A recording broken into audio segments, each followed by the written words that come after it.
ಸ್ನೇಹಿತರೆ, ಕರ್ಣ ಸೀರಿಯಲ್ನಲ್ಲಿ ಭುವನೇಶ್ವರಿ ಕುತಂತ್ರದಿಂದ ಕರ್ಣನ ಆಸ್ಪತ್ರೆಯನ್ನು ತನ್ನದಾಗಿಸಿಕೊಂಡಿದ್ದಾಳೆ.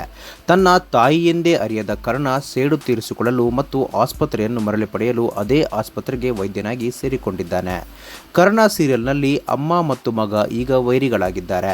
ತನ್ನ ಕರುಳ ಬಳ್ಳಿ ಕರ್ಣನೇ ಎಂದು ಅರಿಯದ ಭುವನೇಶ್ವರಿ ಅವನ ವಿರುದ್ಧ ಸೇಡು ತೀರಿಸಿಕೊಳ್ಳಲು ಹವಣಿಸುತ್ತಿದ್ದರೆ, ಅತ್ತ ಭುವನೇಶ್ವರಿ ತನ್ನ ಅಮ್ಮ ಎಂಬುದು ಕರ್ಣನಿಗೆ ತಿಳಿದಿಲ್ಲ. ಕುತಂತ್ರದಿಂದ ಭುವನೇಶ್ವರಿ ಕರ್ಣನ ಆಸ್ಪತ್ರೆಯನ್ನು ತನ್ನ ಹೆಸರಿಗೆ ಮಾಡಿಸಿಕೊಂಡಿದ್ದಾಳೆ. ಅದೇ ಇನ್ನೊಂದೆಡೆ ಕರ್ಣನ ಇಡೀ ಫ್ಯಾಮಿಲಿಯನ್ನು ಮುಗಿಸುವುದಾಗಿ ಕರ್ಣನಿಗೆ ಚಾಲೆಂಜ್ ಹಾಕಿದರೆ ಅದಕ್ಕೆ ಪ್ರತಿ ಸವಾಲು ಎಸೆದಿದ್ದಾನೆ ಕರ್ಣ. ಇದೀಗ ಭುವನೇಶ್ವರಿ ವಿರುದ್ಧ ಸೇಡು ತೀರಿಸಿಕೊಳ್ಳಲು ಕರ್ಣ ಮತ್ತು ನಿಧಿ ತಮ್ಮದೇ ಆಸ್ಪತ್ರೆಗೆ ಡ್ಯೂಟಿ ಡಾಕ್ಟರ್ ಆಗಿ ಬಂದಿದ್ದಾರೆ. ತೋಳ ಬಂದು ಹಳ್ಳಕ್ಕೆ ಬಿತ್ತು ಎಂದಿರುವ ಭುವನೇಶ್ವರಿ ಅವರನ್ನು ಕೆಲಸಕ್ಕೆ ಸೇರಿಸಿಕೊಂಡಿದ್ದಾಳೆ.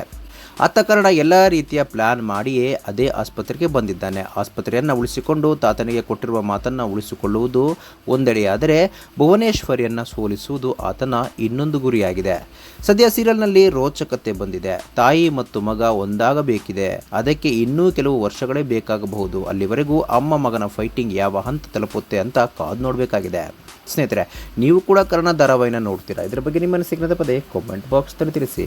ಸ್ನೇಹಿತರೆ, ವಿಡಿಯೋ ಇಷ್ಟ ಆಗಿದ್ರೆ ಲೈಕ್ ಮಾಡಿ, ಶೇರ್ ಮಾಡಿ, ಚಾನಲ್ನ ಸಬ್ಸ್ಕ್ರೈಬ್ ಮಾಡಿ, ಹಾಗೆ ಬೆಲ್ ಐಕನ್ನ ಕ್ಲಿಕ್ ಮಾಡಿದರೆ ಹೊಸ ವಿಡಿಯೋನ ನೀವು ಮಿಸ್ ಮಾಡೋದೇ ಇಲ್ಲ. ಮುಂದಿನ ವಿಡಿಯೋದಲ್ಲಿ ಭೇಟಿಯಾಗೋಣ. ಧನ್ಯವಾದಗಳು.